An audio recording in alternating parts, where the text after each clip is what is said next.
Shalom. Un fuerte abrazo para todos. Beshen Hashem Naseh Ben Asliach. Seguimos estudiando referente a las halajot de Pesach, que como dije anteriormente son muy importantes estudiarlas. Nuestro segundo shiur, nuestro segundo video, pueden ver el primero por nuestro canal en YouTube. Sin más preámbulos, comenzamos. Estábamos hablando ayer referente a lo que es el hametz y lo que es la levadura. Muchas personas se confunden y llegan a pensar que la levadura no es el hametz, que la levadura no hay ningún tipo de problema, que se podría tener en casa, etcétera, etcétera, pero no es así lo que nosotros estudiamos ayer, no es así como dicen nuestros jajamín, y por lo tanto ustedes pueden ver el video. Hoy vamos a hablar de maneras de evitar la fermentación. Tal como vimos anteriormente, los 5 cereales son aquellos que en contacto con el agua fermentan. Sin embargo, dice el Peninei Alajá del Rabí Eliezer Melamed, Hashem le dé buenos y largos años de vida, si son tostados al fuego, ellos pierden la posibilidad de hacerlo, por lo que en un caso así, por la base de la norma, podrían ser mezclados con agua.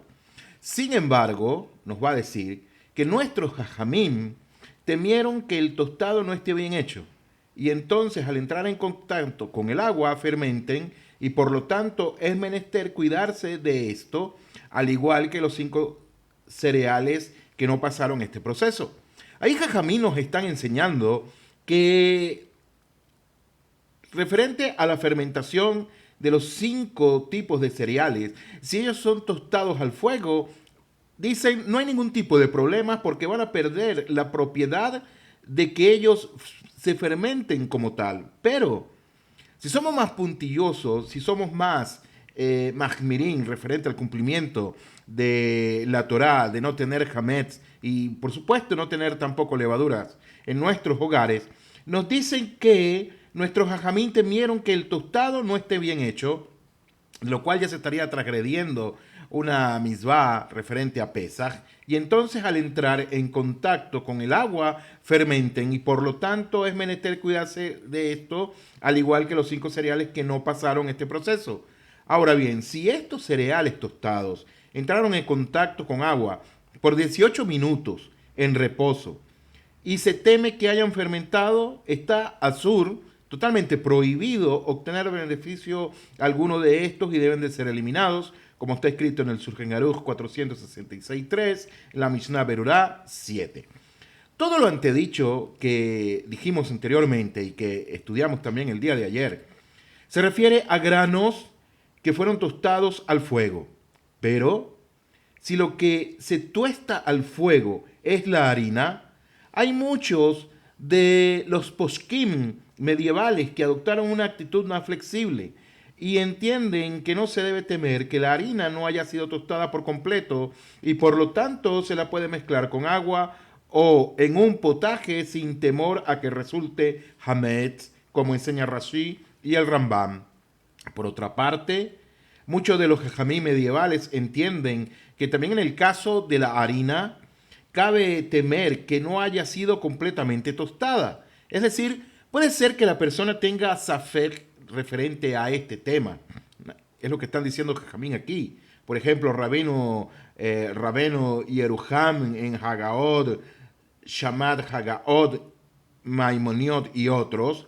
Y de igual manera sentenciaron los jajamín de las últimas generaciones en cuanto a que no se debe mezclar harina tostada con agua o con un potaje por temor a que fermente. Sin embargo, en caso de ser mezclado, si bien estará prohibido ingerirlo, se lo puede conservar hasta después de Pesaj para entonces consumirlo, como está escrito en la Mishnah Berurá 463.8, Kaf Haim número 13.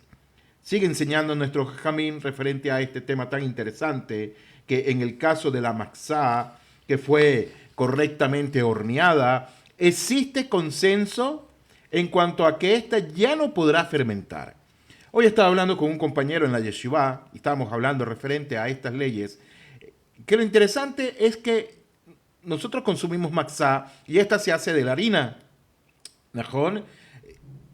de la harina con la cual se hace el pan, pero somos muy cuidadosos en que no fermente, se hace un proceso muy rápido, como ya lo explicamos anteriormente. Pero ¿qué pasa entonces si esta harina que nosotros tenemos, esta matzá, entra en contacto con el agua, la matzá que ha sido horneada? ¿Qué podría pasar ahí? Jajamín dicen lo siguiente: existe consenso en cuanto a que ya no podrá fermentar y por lo tanto se permite dejar una matzá o trozo de esta en remojo, y así es la costumbre extendida en el pueblo de Israel. No hay ningún tipo de problema que la persona tenga un pedazo de matzá, lo coloque sobre agua. Muchos lo hacen para ablandarlo, personas que tienen problemas en las encías para masticar, etcétera. Mojan la matzá en agua con sal en el ceder de Pesach para poder consumirlo de una manera más fácil. O algunos lo dejan, se les olvida y lo dejan ahí. O otras personas hacen pasticho con la matzá, sabe muy riquísimo. No hay ningún tipo de problema a que vaya a fermentar como tal. Ahora bien, los hasidim acostumbran a no comer matzá que fue remojada. La costumbre de los hasidim es esa: no comer matzá de la que fue remojada, bien sea en agua o en otro líquido. De igual manera, Rabotai Beamorai, sumergir granos de trigo o harina en agua hirviendo les hace perder la capacidad de fermentación. Pero los gaonitas dispusieron que no se confíe en este tipo de procedimiento, pues en la actualidad no hay quien sepa a ciencia cierta cómo se efectúa.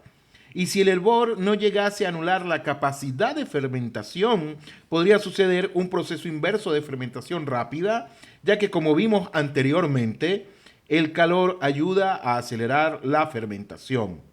Por lo tanto, granos de trigo o harina que fueron sumergidos en agua hirviendo, estará prohibido tener de los mismos algún beneficio y deberán ser eliminados, como está escrito en el Shulchan Aruch 454.3 y la Mishnah Berurá 13. En el caso de harina, ¿qué pasa? En el caso de harina que está expuesta a un goteo permanente de agua, aunque sea durante un día entero, no habrá de fermentar, pues la caída de las gotas sacude la harina y no permite a esta iniciar el proceso de fermentación como tal. Una vez que el goteo culmine, se debe comenzar a amasar la mezcla de inmediato y hornearla. Estas son para las personas que quieran hacer los matzot en su casa como tal, pero como dije anteriormente, tienen que conocer todas las halajot referente a lo que es la fermentación, el tiempo para el amasado, etcétera, etcétera. En caso de que no sea claro si el goteo fue o no constante, se trata entonces de un safek, es decir, se trata de una duda de respecto de un precepto de la Torá, y por lo tanto se deberá considerar a la masa como hamet, que necesita ser eliminada en su totalidad, como está escrito en el Talmud Maseje Pesachim 39b y en el Shulchan Aruch 466.6. Otra manera de evitar que la masa fermente es sumergirla en agua fría, como está escrito en Masej Pesachim 46a, Shulchan Aruch 457.2. Sin embargo, Lechatchila, cuando nosotros decimos Lechatchila, es decir, a priori, lo más importante, no se debe proceder de esta manera por temor a que el agua no esté suficientemente fría y la masa fermente, como enseña el Rosh en el Mishnah Berurá, allí en el capítulo número 18. Consecuentemente, harina que es amasada con jugo de fruta no fermenta en absoluto, pero si el zumo está rebajado con un poco de agua, habrá de hacerlo, es decir, va a fermentar como tal. Y esto también puede llevar a muchas personas a decir, pero no tengo problema, yo lo hago con jugo de naranja, etcétera. Si es un jugo de naranja, que sea 100% de naranja, podría ser, pero como dije anteriormente, hay que conocer todas las halajot. En el capítulo número 3, referente al precepto de cesar el hametz, que son una de las 4 prohibiciones que vimos ayer, es eliminar el hametz que se encuentra en nuestra posesión, en nuestros hogares, previo a Pesach. Lo cual es un precepto, es un precepto positivo de la Torá, tal cual como está escrito en el Sefer Shemot, en el capítulo 12, Psukim 15, que que dice de la siguiente manera: pero en el día primero cesará la levadura de nuestras casas, es decir, de cada casa, de cada uno de nosotros, toda levadura tiene que ser cesada de ese lugar. Consecuentemente, la tradición indica que esto se refiere a eliminar el Hametz hasta el mediodía del 14 de Nisan, que es la víspera de Pesaj. Ya lo vimos en el shiur anterior, no lo vamos a repetir, a qué hace referencia cuando es el mediodía. Ahora, una prueba de que esta tradición es correcta, que enseñaron nuestros jajamim de la Torah Shebe'al Peh,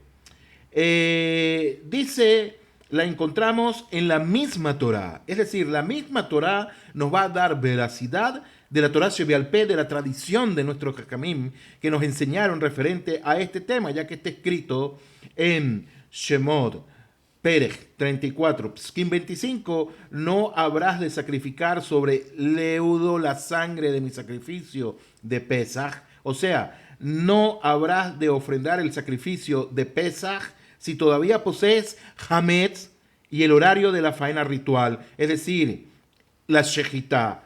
Es a partir del mediodía del 14 de Nisan, como aparece en Maseje Pesajim 4b, como lo explica también el Ramban en el inciso Hametz 2.1. Consecuentemente, Rabotai, Beamorai, este precepto, al igual que todos los preceptos relativos a Pesaj, recae por igual tanto sobre hombres como mujeres. No es solamente sobre el hombre, también las mujeres están incluidas ahí. Ahora, toda aquella persona, todo aquel miembro de Am Israel que no eliminó el Hametz de su casa hasta el mediodía del 14 de Nisan, transgrede en todo momento un precepto positivo de la Torá, como está escrito en la Mishnah Berurá 443.1. Amén de no eliminar el Hametz a partir del inicio de Pesaj, estará transgrediendo otros dos preceptos también, tal como está escrito en donde, en el Sefer Shemot, Perej 12, Pskim 19, que dice de la siguiente manera: 7 días levadura no habrá de encontrarse en nuestras casas. Y también en el capítulo 13, Pskim 7, dice: panes ácimo se habrá de comer en los 7 días, y no será visto pan leudo, ni se te habrá de ver levadura en todo tu territorio. De esto entonces resulta que inmediatamente el cumplimiento del precepto de eliminación del Hametz, como estamos viendo, la eliminación del Hametz, quedamos a salvo de dos prohibiciones, que son la de poseer Hametz y la de ver el Hametz que se posee, tal como enseñan nuestros jajamín. Ahora, ¿qué hace referencia a cesar el Hametz? ¿Qué nosotros podemos entender referente a este punto?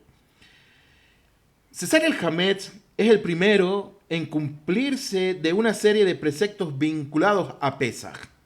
Tal como ya vimos, el Hametz en la celebración de Pesaj expresa o representa a la inclinación al mal. Eso es lo que representa el Hametz de una manera, caviajol, digámoslo así, espiritual.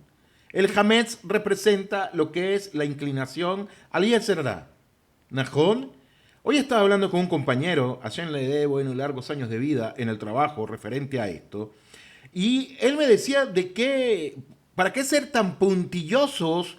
No lo decía de manera mal, él decía, ¿para qué ser tan puntilloso con la eliminación del Hametz? Que sí tenemos que hacerlo, me decía él, pero si la persona realmente no va a cambiar la actitud de su corazón, y él decía, y lo digo por mí, si yo no cambio la actitud de mi corazón, tenemos que eliminar el Hametz que está dentro de nosotros. Ciertamente es así. La Torá tiene dos niveles. La Torá tiene un nivel espiritual, ciertamente espiritual, como lo enseña la Hasidut, incluso como lo enseña Rabbi Nachman mi Breslev, y también tiene un aspecto de este Olam Hazé, de este mundo presente. Nahom, están los dos interrelacionadas. Y el Hametz entonces representa al Yetzer Hara, a la inclinación del mal, la inclinación del mal que está dentro de nosotros. No es un enemigo que está afuera, no es otra cosa, un ente espiritual que se llegue a aparecer, Hasbe Shalom, en ningún sentido, Y por lo tanto es necesario eliminarlo de nuestros hogares a los efectos de poder absorber la kedushá del sacrificio de Pesaj. Es decir, nosotros el ser humano, somos muy detallistas. Boreolán nos dio unos ojos para que nosotros podamos ver, nos dio una vista para que podamos percibir todo lo que está en la naturaleza y poder, como dice el Baal Shem Tov, de todo lo que vemos y aprendemos, escuchamos, saquemos una enseñanza para servir al creador del universo. ¿Por qué utilizamos kippah? ¿Por qué utilizamos peyot? ¿Por qué nos colocamos tefilín? ¿Por qué besamos la mezuzá cuando salimos de nuestras casas y cuando entramos? Y muchas cosas que son iconografía dentro del judaísmo.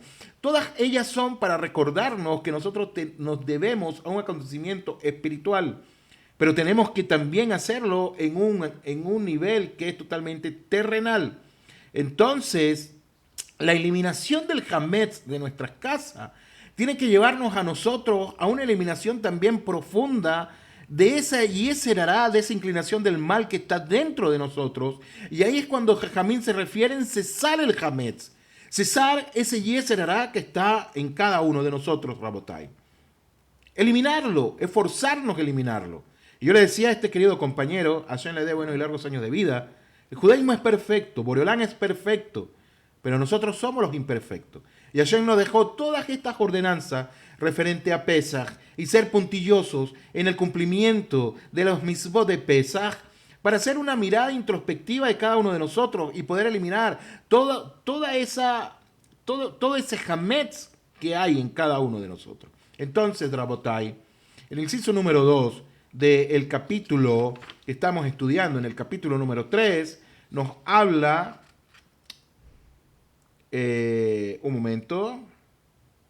Nos habla de la prohibición del hametz que es de su propiedad. ¿A qué se refiere cuando dice de su propiedad?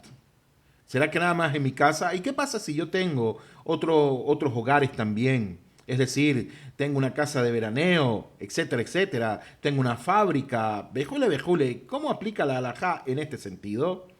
El hametz es una prohibición singular en la Torá. Esa es la punta de lanza. El hametz es una prohibición singular en la Torá, ya que no solo se prohíbe comerlo, sino que además también se prohíbe que permanezca en la casa. Y todo aquel que lo mantiene en su hogar transgrede los preceptos de no sea hallado y no sea visto en tu propiedad. Y tenemos que ser muy mahmirín en este sentido, Rabotai. La persona puede decir, ¿sabes qué? Yo no tengo hametz en mi casa, eliminé todo el hametz, no tengo galletas, no tengo pan, no tengo pasta, porque es lo que la persona se inclina referente a lo que es el hametz. No tengo galletas, no tengo pan, no tengo pasta, no tengo harina, no tengo avena, no tengo centeno, bejule. Pero como dijimos ayer, los condimentos pueden tener trazos de hametz o pueden tener trazos también de levadura. Y en eso también hay que cuidarse, como dijimos ayer. Entonces, de lo escrito en Shemot 13:7, y no se te habrá de ver pan leudo, ni se te habrá de ver levadura en todo tu territorio, se desprende que la Torá no prohibió que en la casa de un judío haya hametz si éste pertenece a un goy, a un gentil, a un no judío. Es decir, que si esta persona que es judía tiene un yire o una yire dentro de su casa, él puede tener hametz. Veamos este punto otra vez. Dice así, de lo escrito en Shemot 13:7, y no se te habrá de ver pan leudo, ni se te habrá de ver levadura en todo tu territorio, se desprende que la Torá no prohibió que en la casa de un judío, haya hametz si éste pertenece a un no judío o carece de dueño. Pues el hincapié está en la expresión no se te, dice, y no se te habrá de ver pan leudo. Esa expresión no se te, lejá en hebreo, el cual alude al hametz que te pertenece, siendo este el que está prohibido poseerlo, el que te pertenece a ti como tal. Poseerlo y verlo. Sin embargo, si el hametz de un no judío es de un no judío o carece de dueño, queda fuera de esta prohibición. No entra la prohibición que vaya a afectar al judío como tal. Najón, vuelvan a repetir el video en esta parte y medítenlo. Por lo tanto, si un no judío que porta hametz pasa por el patio de un judío, no es necesario eliminarlo, aunque el no judío esté empleado por el judío.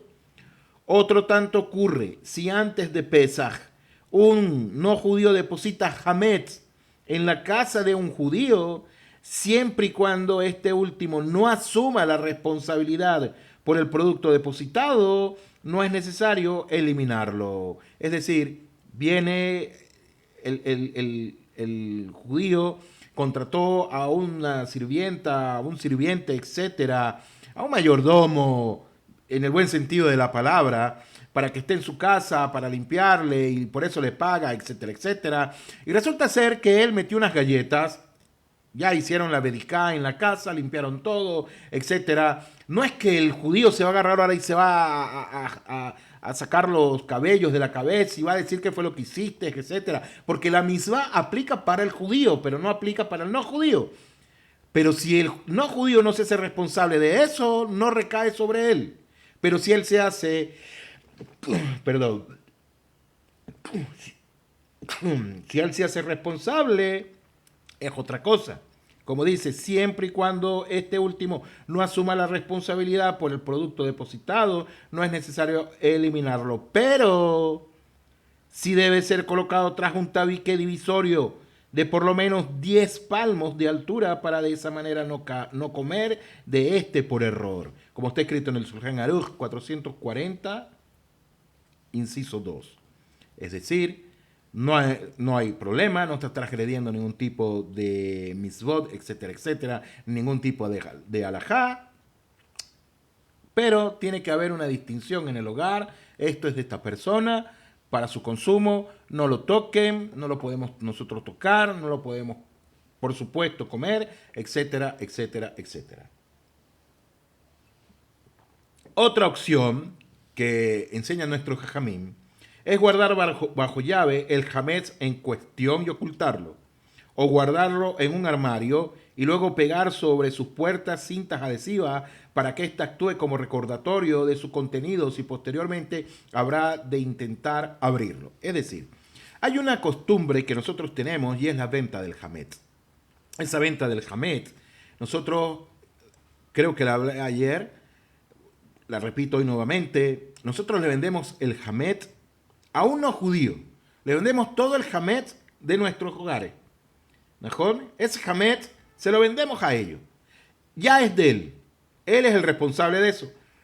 Y nosotros en casa lo hace todo el mundo judío lo hace así. Y esos empresarios también que tienen, un ejemplo, una fábrica de cerveza, de harinas, etcétera, etcétera, también lo hacen de esa manera. En casa, voy a hablar en casa, se determina un lugar, un arom, etcétera, un macón, como sea, se determina ese lugar, se coloca todo el hametz ahí que se vendió a esa persona no judía porque le pertenece a él por la venta que se hizo, se sella y se pone no tocar, no nos pertenece, etcétera, etcétera. Luego finalizada la festividad, entonces hay otra cosa, ya el hametz regresa a uno. Y por lo tanto, podemos tener provecho de él, podemos venderlo, podemos consumirlo, etc. Asimismo, entonces, un judío no tiene problema si un no judío ingresa a su hogar portando hametz, pero estará prohibido comer con este en la misma mesa. Mucho cuidado con esto. Está prohibido comer con este no judío en la misma mesa, que él está comiendo hametz y uno no, para evitar así errores u olvido. Y esto no se permite. Aunque el judío coloque sobre la mesa un simam, aunque el judío coloque sobre la mesa una señal, algo divisorio, que él dice, esta es mi parte de la mesa, de lo cual yo no estoy comiendo hametz, y tú sí, como se hace en Bazar Bejalab, cuando uno está comiendo y de repente la otra persona está comiendo carne y uno está consumiendo algo de leche, se coloca un simán en la mesa como tal, para eso hay sus halajot también, de lo cual no se va, nos resguardamos de no comer de él y él no de nosotros, bejule, bejule. Aquí nos está diciendo que no se aplica ese sentido. ¿Najón? Aunque el judío coloque sobre la mesa una señal que le recuerde que su compañero come hametz, el no judío, ya que se teme que una miga se mezcle accidentalmente en la comida del judío. Y dijimos que aquí no aplica Batel Beshishim, no aplica la anulación 1 entre 60. Y una vez que el goy, que el gentil, que el no judío, a buena manera, sin insultar a nadie, haya terminado de comer, el judío puede limpiar en la mesa de las migajas de hametz y comer sobre la misma. No que tiene que agarrar y echarle agua y agua caliente y pasarle esponja con jabón y cacherizar la mesa. No es necesario hacerlo. Como está escrito en el Shulchan Aruch 404.3 y la Mishnah Berurá 18. En el inciso 3 nos dice el Perinei Alajá que el hametz bajo responsabilidad de un judío y que ocurre con las acciones de empresas que lo venden. Una vez más, hametz bajo responsabilidad de un judío y qué ocurre con las acciones de empresas que lo venden. Estamos hablando, anteriormente dijimos de la venta del hametz, ahora nos vamos a explayar un poco aquí. Aprendimos entonces anteriormente que se transgrede la prohibición de poseer hametz y de ver hametz que se posee si éste pertenece a un judío, tal como está escrito en Shemot 13:7. Y no se te habrá de ver, velo yeraeleja. De todas maneras, esto aparentemente no se comprende del todo, ya que está escrito en el capítulo 12:19, no habrá de encontrarse en vuestras casas, de lo cual se desprende que está prohibido que haya hametz en el hogar. Entonces, pareciera ser que hay una contradicción en lo que la Torah nos está diciendo. Porque el primero nos dice, y no se te habrá de ver, velo yeraeleja, y después nos dice en otro capítulo 12:19, no habrá de encontrarse en vuestras casas, de lo cual se desprende que está prohibido que haya hametz en el hogar. Nuestros jajamín, Rabotai y Beamorai explicaron que cuando el hametz pertenece a un goy y el judío no es responsable de cuidarlo, no está prohibido que éste permanezca en su casa. Una vez más, por eso es que se hace la venta del hametz y uno le vende el hametz al no judío, lo guarda en un estante, sella todo, eso es de él, no es mío. No hay ningún tipo de problema, no estar transgrediendo ningún tipo de alajá ni misbah. Tal como está escrito, y no se te habrá de ver. Sin embargo, cuando el judío asume la responsabilidad por el hametz, es como si éste le perteneciese. Y a este caso se refiere la Torá cuando ordena que no habrá de encontrarse en vuestras casas. Cuando él toma la responsabilidad, no, ese hametz es mío, entonces la responsabilidad es tuya. Como está escrito en Maseje Pesachim 5. Por lo tanto, si un judío asumió responsabilidad por una carga de hametz, este pasa a ser como propio y por lo tanto el judío en cuestión debe optar entre devolverlo al no judío o eliminarlo. Bediavad, es decir, a posteriori, si no le es posible devolvérselo al gentil y su eliminación implica una cuantiosa pérdida económica, podrá vender a otro no judío tanto el hametz como el sitio donde fue almacenado. Como está escrito en el Shulchan Aruch 441, Mishnah Berurá 4. Fíjense que le estoy dando todos los Marei Makomot para que ustedes sepan. Sin embargo, si el judío asumió la responsabilidad de cuidar el hametz de un gentil, de un goy, de un no judío, pero él mismo continúa alojado donde este último, es decir, en la casa del judío, el judío no transgrede precepto alguno. Una vez más, dice así: si el judío asumió la responsabilidad de cuidar el hametz de un gentil, ¿qué es lo que se hace en la venta del hametz? Yo te lo vendo, pero yo lo cuido. pero el mismo continúa alojado donde este último, donde quién. Una vez más, si el judío asumió la responsabilidad de cuidar el camello de un gentil, pero el mismo continúa alojado donde este último, el judío, en la casa del judío, no transgrede precepto alguno, como está escrito en la Mishnah Berurá 404.7. Por lo tanto, una compañía de seguro de propiedad judía puede asegurar el hametz de un gentil ya que continúa estando bajo su propiedad efectivamente. Esa es una parte, digámoslo así, política, es una parte de transacciones que se hacen, transacciones ficticias que se hacen. Ahora, en el caso en que un judío deposita hametz donde otro judío para que se lo cuide, ambos deberán eliminarlo. Quien lo deposita por ser el dueño y quien recibe el depósito porque al asumir la responsabilidad del hametz es como si pasase a ser propio. Shulchan Aruch 444. Y aunque no se haya comprometido a cuidarlo, debe eliminarlo. En el caso de quien compra acciones de una empresa que posee hametz al llegar Pesach, si como accionista tiene derecho a opinar qué se debe comprar y qué no, qué se debe tener en stock y qué no, se considera al hametz como si fuera suyo y por lo tanto transgrede la prohibición de poseer hametz y la de ver el hametz que posee.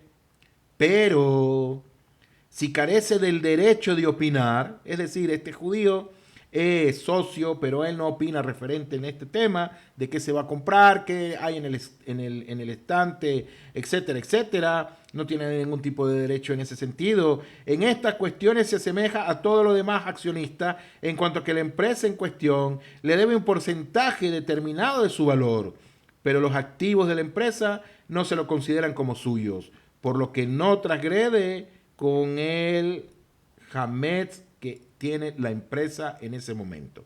Por lo tanto, quienes colocan su dinero en un fondo de inversión, aunque sus directivos invierten parte del dinero en empresas que poseen hametz, los inversionistas no incurren en transgresión alguna, ya que el hametz no se considera de su propiedad, y hay juristas, hay poskim que adoptan una actitud más estricta a este respecto. Ahora, en el inciso 4 nos va a decir el Pnei Halajá cómo se cumple con el deber de cesar el hametz. Estamos hablando de cesar el hametz, pero ¿cómo realmente cumplimos nosotros este precepto? ¿Cómo cumplimos el precepto de cesar el hametz de nuestras casas, Rabotai? ¿Qué enseña nuestro Jajamim referente a este tema? Jajamim nos enseñan lo siguiente. Ellos dicen, eliminamos el hametz de nuestros hogares de dos maneras, mediante el pensamiento y mediante la acción. Esas son dos maneras de eliminar, de cesar el hametz, de cesarlo. Eliminamos el hametz de nuestros hogares de dos maneras, mediante el pensamiento y mediante la acción, de manera espiritual y de manera física. ¿Se acuerdan la conversación que les comenté con mi compañero? Ciertamente es así. Hay una relación espiritual con todos los mitzvot de la Torá, con la Torá misma, pero también hay una relación terrenal que no puede dividirse en ningún sentido. De manera que el hametz se cesa con el pensamiento mediante su anulación y desconectándonos de su propiedad, considerándolo como polvo de la tierra. Y esto obedece a que el hametz con el cual podemos transgredir por posesión o visión es solamente aquel que consideramos importante. Pero quien anula mentalmente el hametz y lo considera polvo de la tierra no transgrede en ningún sentido. Quien se desconecta mentalmente de la posesión del hametz tampoco transgrede, puesto que al no ser propio no hay transgresión con este. Además, eliminamos el hametz en la práctica. En la noche del 14 de Nisan, revisamos la casa, hacemos Bedikah Hametz y buscamos este hametz y en el día del 14 lo eliminamos de nuestros hogares. Ojo con lo que dije. En la noche del 14 de Nisan. No es que llegó el día y en la noche del 14 lo van a hacer. No es al revés, no se equivoquen con eso. Estamos diciendo, o estoy diciendo, y tenemos que recordar que el día comienza cuando se oculta el sol. Ya se ocultó el sol, ya es 14 de Nisan. En la noche 14 de Nisan. Y el día de Nisan, de 14 como tal, entonces se hace la quema del Hametz. Hay varias maneras, o se quema, o se tira por el inodoro, etcétera, etcétera, etcétera. Hay varias maneras de esto. Más adelante lo vamos a ver. Entonces, en la noche del 14 de Nisan revisamos la casa y buscamos este Hametz y el día 14 lo eliminamos de nuestros hogares. Si bien, de acuerdo con la Torá, alcanza con eliminar el Hametz de una de las dos formas para mayor seguridad, nuestros sabios, nuestros jajamín estipularon que la eliminación se lleve a cabo de ambas maneras. Es decir, ¿de qué manera? Con el pensamiento, elimino el Hametz con el pensamiento y el otro físicamente. Y aquí dicen jajamín, si bien de acuerdo con la Torá alcanza con eliminar el Hametz de una de las dos formas, para mayor seguridad, nuestros sabios, nuestros jajamín estipularon que la eliminación se debe llevar a cabo de ambas maneras, no solamente de nuestro pensamiento, sino también de nuestros hogares. Ya sabemos y vimos que el Hametz simboliza el Yeserá, anulándolo mediante la palabra y eliminándolo o quemándolo físicamente. Y para eso, Jajamín establecieron también unas brajot, ciertas brajot que se dicen para nosotros poder conectarnos espiritualmente. Porque ciertamente, persona dice, elimino el Hametz de mi casa, pero ¿y qué hago yo con mi vida? Sigo siendo, qué sé yo, desconectado de la Torah, etcétera. O lo contrario, la persona viene y dice, ¿sabes qué? Yo no necesito eliminar ningún tipo de Hametz físicamente, porque yo lo hago espiritualmente y ya cumplí con la misma. No es así. No es así tampoco. Tenemos que tener mucho cuidado. Jajamín nos dicen, hay que eliminarse de las dos maneras. ¿Najón? Entonces, ¿a qué se debe? Esto se debe a que nuestros jajamín, Zichrono Libraja, de bendita memoria, no quisieron confiarse únicamente en la anulación mediante el pensamiento, puesto que podría haber muchos Yehudim que no lo hagan con el corazón íntegro y por lo tanto lo dejen guardado en sus casas para ingerirlo tras concluir la festividad. Eso hablando físicamente ahora. Y al no anularlo con plenitud estarían transgrediendo la prohibición de no poseer Hametz y no ver el Hametz que se posee, como dice Rashi en el comentario Maseje Pesajim 2a. Además, Jajamín temieron que si el Hametz permanece en el hogar, puede ser ingerido por equivocación y por esta razón estipularon que sea eliminado físicamente del hogar también, como enseñan Tosafot. Ahora, Rabotai, por otra parte, nuestros Jajamín no quisieron confiarse únicamente de la revisión de la Bediká, es decir, la eliminación del Hametz, por si algunos judíos no pudiesen encontrar todo el Hametz alojado en su casa, y entonces si lo ven ya entran en la festividad de Pesaj y lo mantienen un tiempo hasta que lo queman o eliminan, y en ese lapso estarán transgrediendo la prohibición de poseer Hametz y de ver Hametz que se posee. En cambio, si se anula el Hametz antes de Pesaj, de encontrarlo durante la festividad, aunque la persona demore en quemarlo, no transgrede la prohibición antes mencionada, como está escrito en la Mishnah Berurá 434.6. Rabotai de Amorai. ¿Cuál es la esencia de esta misbah? ¿Cuál es la esencia de este precepto que enseña en Jajamín? Ha surgido una pregunta fundamental respecto de la esencia de la misbah de cesar el Hametz. ¿Cuál es la pregunta? ¿Acaso el kit del precepto es tomarlo físicamente y cesarlo físicamente, o lo principal es que un judío no lo posea? ¿Entendieron la pregunta? ¿Me hice entender? Una vez más. ¿Acaso el kit del precepto precepto es tomarlo físicamente y cesarlo físicamente, o lo principal es que un judío no lo posea. Interesante pregunta. Según la mayoría de los poskim medievales, ejemplo, el Ramban, Harav Yosef Kolon, entre otros, el kit del precepto es que el dominio de la persona esté libre de hametz. Y por lo tanto, quien posee debe eliminarlo y quien no lo posee cumple ipso facto con el mandato de la Torá por cuanto que su propiedad está libre de este, está libre del hametz. In su facto, la persona cumple eliminándolo de su casa. Así dice el Ramban y dice Harav Yosef Kolon también.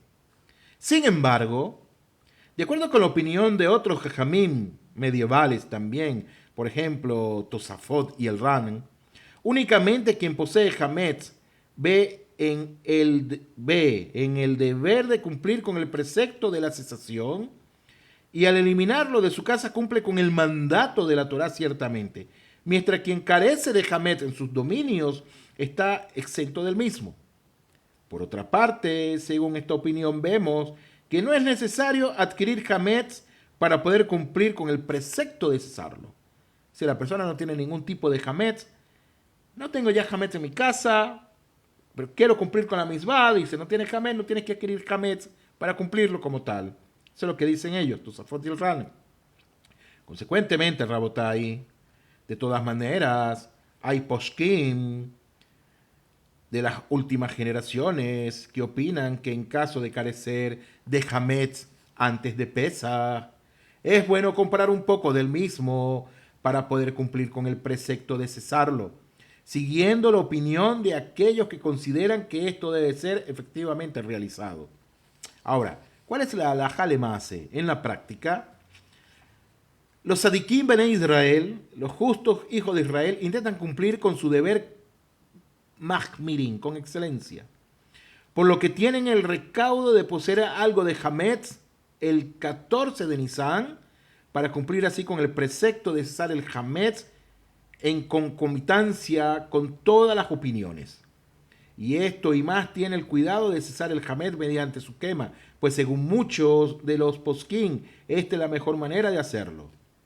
¿Ajón? Entonces, dicen, ya no tengo hametz en mi casa, hoy lo eliminé todo, no quedó nada. Vaya y compre un poquito de hametz para que haga la quema, para que haga todo lo que tenga que hacer, para que de esa manera cumpla con todas las opiniones. Ahora, el horario de inicio de la prohibición de ingerir hametz y el de la prohibición de obtener beneficio de este. ¿Se acuerdan? Lo hablamos ayer. Vamos a profundizar ahora en él. El precepto, la misbah de la Torá, de cesar el hametz debe cumplirse hasta el mediodía del 14 de Nisan. Y cada momento que un judío preserva su hametz después de este horario, deja sin efecto esta misbah, este mandamiento. Consecuentemente, la persona tiene que cuidarse mucho porque a partir del mediodía entra en rigor la prohibición de la Torá de no comer hametz ni obtener beneficio de este, como enseña el Ramban, el Hinjot Hametz Umaxá 1.8, y a los efectos de alejar a las personas de posibles transgresiones, Hazbe Shalom lo aleinu, nuestros jajamín agregaron una hora para la prohibición de la obtención de beneficio del hametz y 2 para la prohibición de su ingesta, pues en un día nublado este es el margen posible de error, si la persona puede equivocarse. Ya vimos el shiur anterior, por favor véanlo, para que se ilustren un poco referente a lo que estamos hablando. Ahora, ¿cómo se calculan las horas? Las horas se calculan del siguiente modo.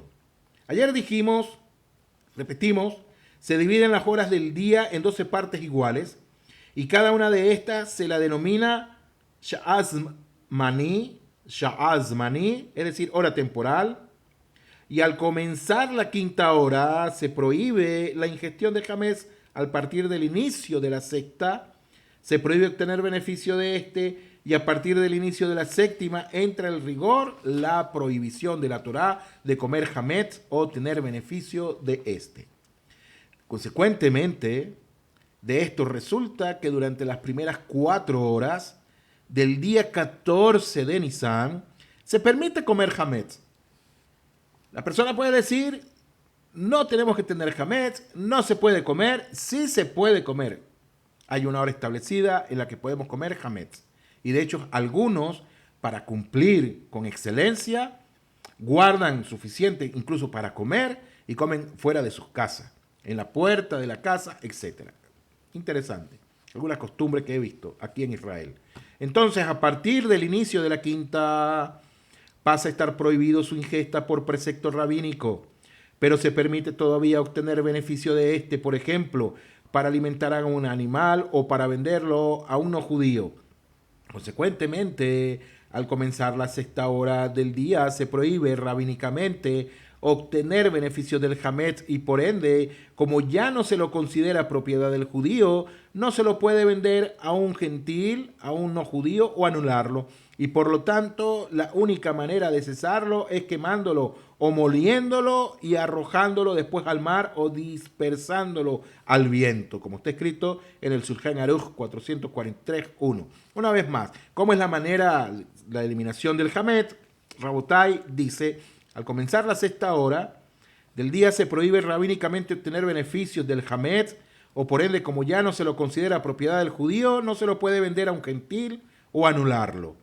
Y por lo tanto, la única manera de cesarlo es quemándolo, que es la mejor que se puede hacer quemándolo. Aquí se hacen unas quemas grandísimas referente a lo que es eso, moliéndolo o arrojándolo después al mar. Y aquí, en esto, arrojándolo al mar, algunos jajamín enseñan que se puede lanzar por el excusado, etcétera, etcétera. O dispersándolo al viento como tal.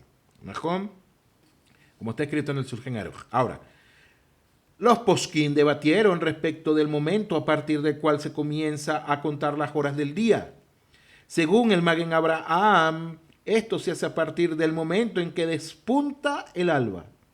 O sea, desde que se divisa la primera luminosidad en el oriente. Mientras que, en opinión del Gaón de Vilna, el día comienza con el despuntar del sol. O sea, desde que este es divisado en el oriente. Es decir, desde que el sol salió. Esa es la opinión del Gaón de Vilna. Y según el Magen Abraham, dice, no es así. Es cuando ya se ve una claridad. La diferencia entre el despuntar del alba y la salida del sol es de más de 1 hora. Entonces, ¿cómo se puede resolver este problema?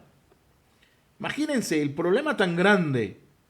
¿Cómo se puede resolver esto? ¿A quién le hacemos caso? ¿Le hacemos caso al Magen Abraham o le hacemos caso al Gaón de Vilna?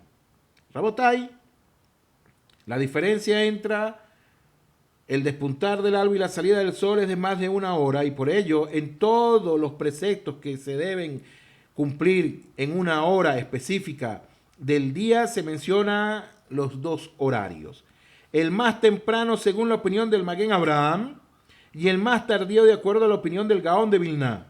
Es decir, que si la persona quiere hacerlo más temprano, cumple. Si quiere hacerlo un poquito más tarde, 1 hora más tarde, también cumple. El que cumple más temprano no le puede decir al que cumple tarde, estás equivocado. Y el que cumple tarde y está viendo que el otro lo hace temprano, te estás adelantando. Tampoco, porque cada uno de ellos se está basando en una autoridad. Y esto es lo que ocurre con el precepto del recitado del Shema también, el cual debe ser cumplido hasta el final de la 3ª hora del día, y otro tanto con el rezo de Shacharit, que debe ser recitado hasta el final de la 4ª hora, como está escrito en el Sefer Peninei Alajá, Tefilá. Ahora, ¿cuál es la Alajá Lemase? Rabotai Beamorai. Dado que el horario final para concluir la ingesta de hametz y para beneficiarse de este es de origen rabínico, la alajá final es de acuerdo con la opinión más flexible, pues así se dirime en caso de safek respecto de una norma rabínica. Si bien es posible actuar de esta manera, de ser posible, es mejor adoptar la opinión más estricta. Es decir, cualquiera de las dos opiniones, la persona puede tomarlo sin ningún tipo de problema. Ahora, Rabotai, terminamos con el capítulo número 3, el orden de cesación del Hametz.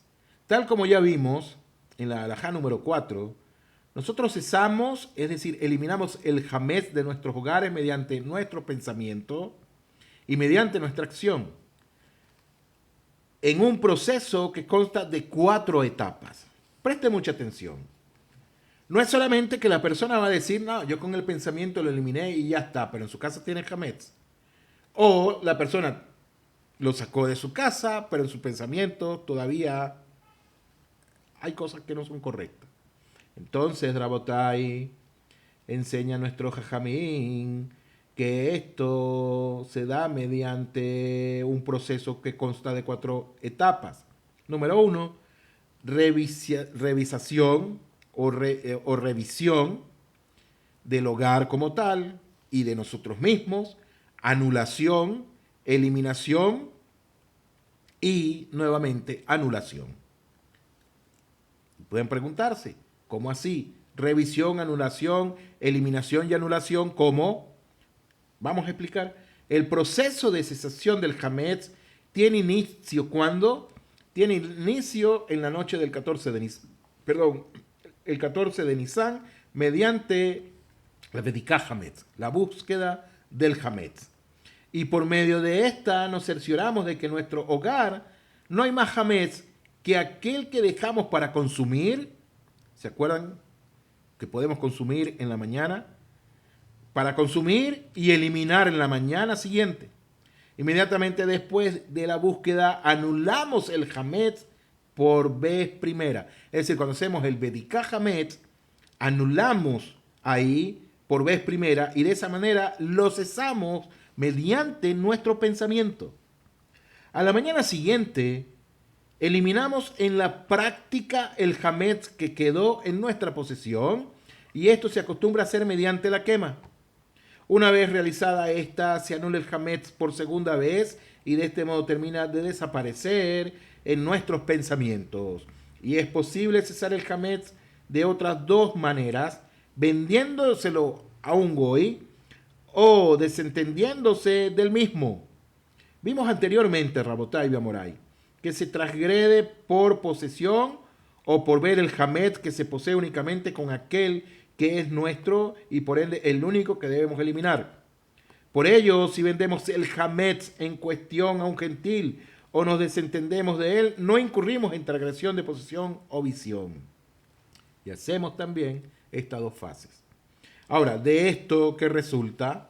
De esto resulta que la revisación, la eliminación y la anulación tienen por cometido acabar con el Hametz, mientras que su venta o el desentendimiento del mismo tiene por objetivo quitarlo de nuestro ámbito personal para que de esa forma no transgredamos ninguna prohibición.